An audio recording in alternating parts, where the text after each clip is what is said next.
I am Dolly Parton.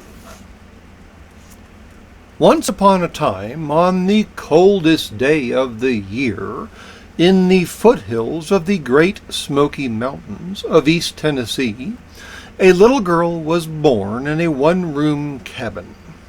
That girl was me. If that sounds like a fairy tale, you'll see my life sure does feel like one. This girl is squallin'. Something tells me she's just getting started. We were so poor, my daddy paid Dr. Thomas with a sack of cornmeal. I like the joke. I've been raking in the dough ever since. I was the fourth of 12 kids, a little firecracker unafraid to wrestle with my brothers. Eventually, we moved to a two-room shack. For all of us. I got you. No, I got you. No, I got you. When there's 12 kids, there's lots of games to play. Growing up, my mama read me stories from the Bible, which planted the seeds for my love of reading. One of my favorite books was this one, The Little Engine That Could. I think I can. Books showed me that there were a world beyond the Smoky Mountains. As kids, to keep the wind out, we'd use newspapers as wallpaper. Might sound strange, but it was fun to stand on our heads and read the comics. I'll tell you one thing about being poor. It makes you creative. To save money, my daddy would carve wood toys, while my mama would make us dolls out of corn cobs. The first song I wrote at 8 years old was about this doll. My little tiny tassel top, I love you an awful lot. The only time we all got store-bought toys was Christmas. One toy for each of us. My brothers would get fireworks. I'd get a doll. It didn't even have clothes, but I thought it was so fancy. One Christmas, Daddy told us he wasn't buying any presents. He needed the money to finally get my mama a real wedding ring. That year, our Christmas present was a single box of chocolate-covered cherries that we all shared. Don't feel bad. Seeing my mama happy made it the most special Christmas of all. You see, to understand who I am, you need to understand where I'm from, and also who I come from. My daddy taught me the value of hard work, but it was my mama's side that gave me the gift of music. They were always picking banjos and mountain instruments. There you go, Dolly, find that beat. Today, it's easy to find music on the TV or radio. But back then, we did not have electricity. Luckily, we did lots of singing in church. There you go, Dolly, just like that. Some said my voice was weird, but I kept singing. Even before I could write, I was making up songs. To stand out, since my daddy didn't let us wear makeup, I'd put flour on my face and rouge on my cheeks with pokeberries. Ta-da! How's it look? They certainly won't forget you. My first, quote, performances, end quote, were on our porch with a tin can for a microphone. I'd sing to the kids I was babysitting. I'd sing to whatever animals I could find. Heck, I'd sing the dirt if no one else was around. When I was 10 years old, my Uncle Bill got me my first radio performance. Okay, girl, show us what you got. I looked for help, but I knew it was up to me. I sang as if I'd never have another chance. The crowd exploded, and unlike the kids I babysat, none of them crawled away. But if my family taught me anything, it's that success does not come easy. God gives us all our own gifts, but you need hard work to make the most of them. One fall, my mama made me a patchwork coat out of scraps of fabric. Ever heard the Bible story of Joseph and his coat of many colors? It was given to him so he'd feel loved and special. Almost done? Not much longer. When it was finished, I was so excited to show off my coat at school. I thought it was the grandest thing in the world. But when other kids saw it, yuck. It's just a bunch of rags. So ugly. It's hard when you don't feel like you belong. So often as a kid, I felt different, lonely, like I wasn't the same as anyone else. Where I come from, people never dreamed of seeing the world. But I wanted to know what was on the other side of the mountain. Why I love butterflies so much. I used to imagine that they had a magic powder that let me fly and see the world. I know that makes me sound like a dreamer, but that's a good thing. You never know where your dreams can take you. At 12 years old, mine took me to an abandoned nearby church that I went to for some quiet time. Anybody home? Inside, I couldn't believe what I saw. It wasn't just the old piano. It was something else, something I could feel. Like God was shining a light and wanted me to be me. Like it was all right for me to dream. All right for me to see the world.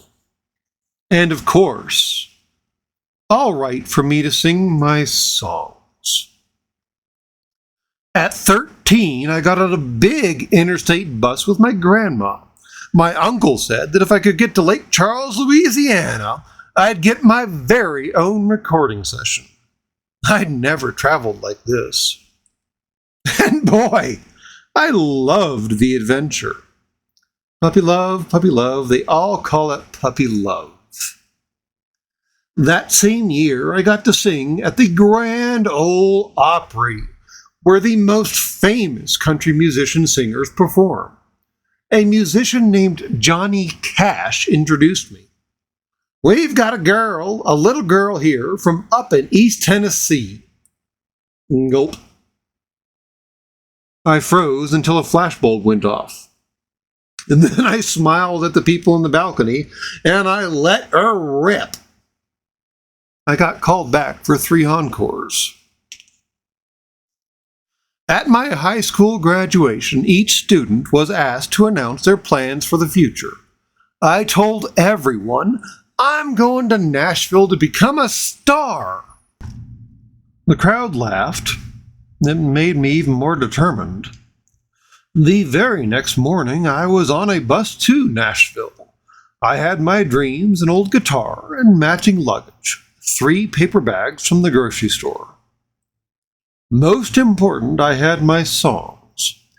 I'd write songs everywhere, on napkins, torn paper, even on Kleenex boxes. Sometimes I'd write while on the bus. And sure, I wrote about love and heartbreak like all other country singers. But I also wrote about things that were more personal. I'll call this one Coat of Many Colors. My coat of many colors that my mama made for me, made only from rags, but I wore it so proudly. My music career felt like it was finally starting. After winning an award for Country Song of the Year, I got an offer to be the co-host of a popular TV show. This new Dolly woman is good.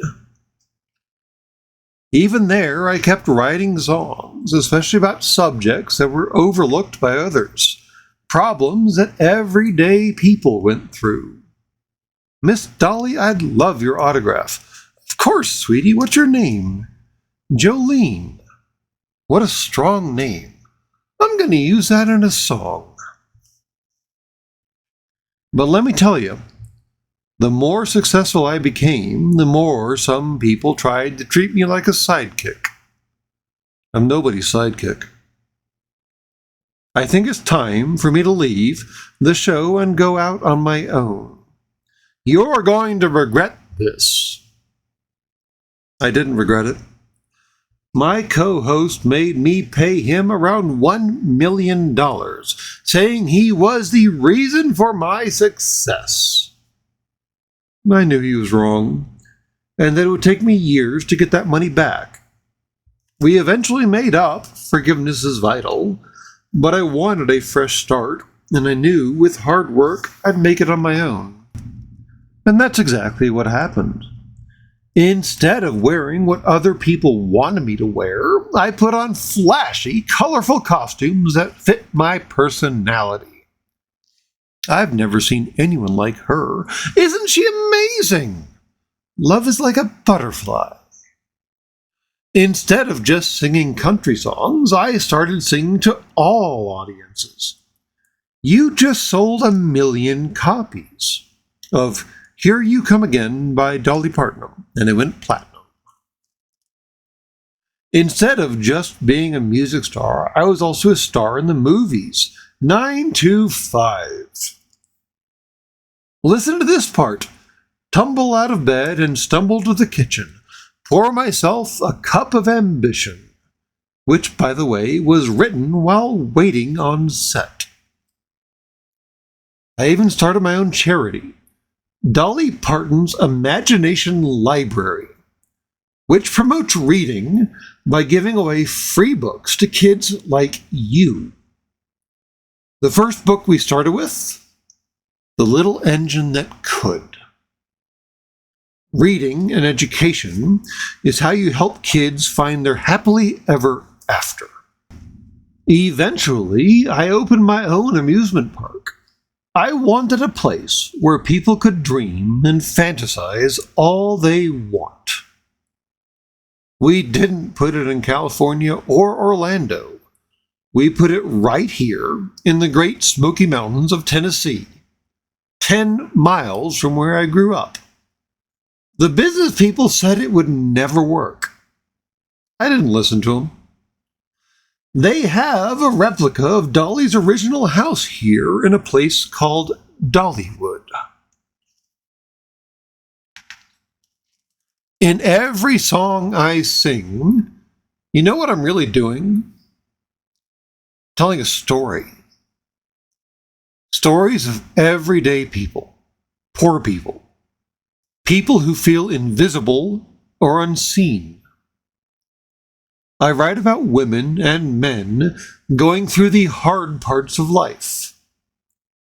And the more I sing about triumphs and sorrows, the more people realize that they aren't alone. That's just like me, and me, and me, and me, and me. At my concerts, you can find the old, the young, the rich and the poor, gay and straight, city folks and country folks, black and white, and everyone else you can imagine. I love them all. I don't judge who people are as long as they're themselves. In my life, I came from humble beginnings, and that was just fine by me. I was never ashamed for it. It made me who I am. And it gave me the foundations of my life, my faith, my family, and my music. It's okay to be different. It's okay to feel unseen. Sometimes the world will not be cheering for you, but I will be. Whatever mountain gets in your path, keep climbing. It's the only way to see what's on the other side. Did you know that Dolly has written around 3,000 songs, including I Will Always Love You, which hit #1 for 14 weeks? She's won 10 Grammys and sold 100 million albums worldwide. Her imagination library has gifted over 185 million books to kids around the world, and that number grows by 2 million every month. Every year, more than 3 million visitors go to Dollywood, which accounts for nearly 20,000 jobs in the local community. She even helped fund COVID-19 research, which helped create a vaccine. There's only one thing you gotta be in your life: yourself. Whatever you are, be authentically that. And the people who look, sound, or think different from you, love them for who they are too. Your dreams are worth dreaming. Your songs are worth singing. Your story is worth telling, just as it is. Be proud of who you are, and don't ever limit yourself. I am Dolly Parton, and I see the light that shines within you.